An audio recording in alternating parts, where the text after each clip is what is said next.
असलं एक व्यक्तिमत्व साध्या परिस्थितीमध्ये खूप त्यांनी म्हणजे स्ट्रगल केल्यामुळे ते आज चांगल्या पद्धतीने जीवन जगत आहे.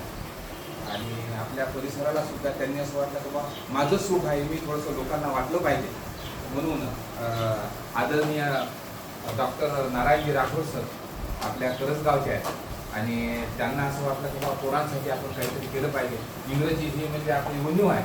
मॅट्रिकमध्ये 12वीमध्ये जगात ठिकाण असेल तर इंग्रजीशिवाय पर्याय नाही. मग आपण काय करायला पाहिजे बाबा, तर आपल्या खेड्याच्या मुलांची इंग्रजी चांगली व्हावं त्याच्यासाठी शिंदीत बिंदू टाकण्याचा एक छोटासा प्रयत्न साहेबांनी केलेला आहे.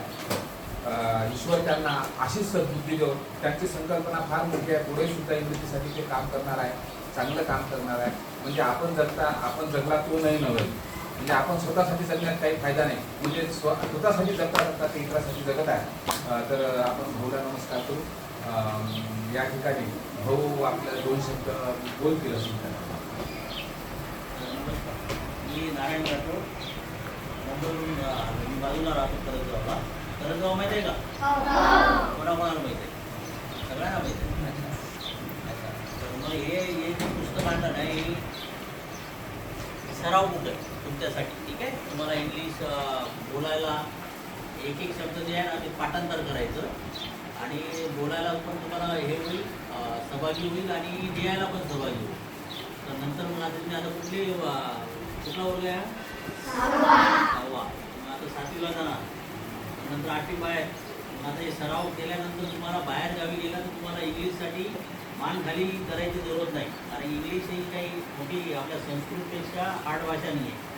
संस्कृत भाषा समजतं, मराठी म्हणजे मराठीपेक्षा सोपं भाषा आहे इंग्लिश. पण आपण काय ते डोक्यामध्ये घेत नाही. आपल्याला वाटतं लय भारी.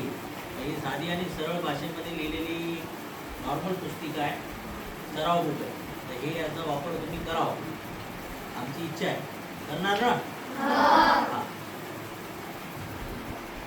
आणि काही गाईडलाईन लागली तर आपली सर मंडळी देशपांडे सर आहे, राठोड सर आहे.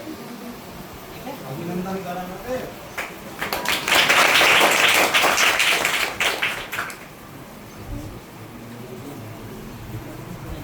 फोटो घेतले का? फोटो फक्त 5वी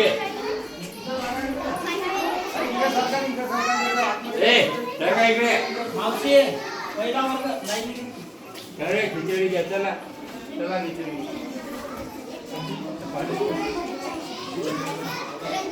बाई चल खिचडी घे. हां 2 मिनिटासाठी लक्ष द्या. करसगाव तुम्हाला माहिती आहे?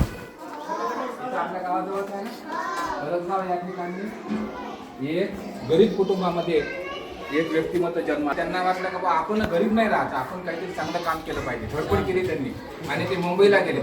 मुंबईला त्यांना चांगलं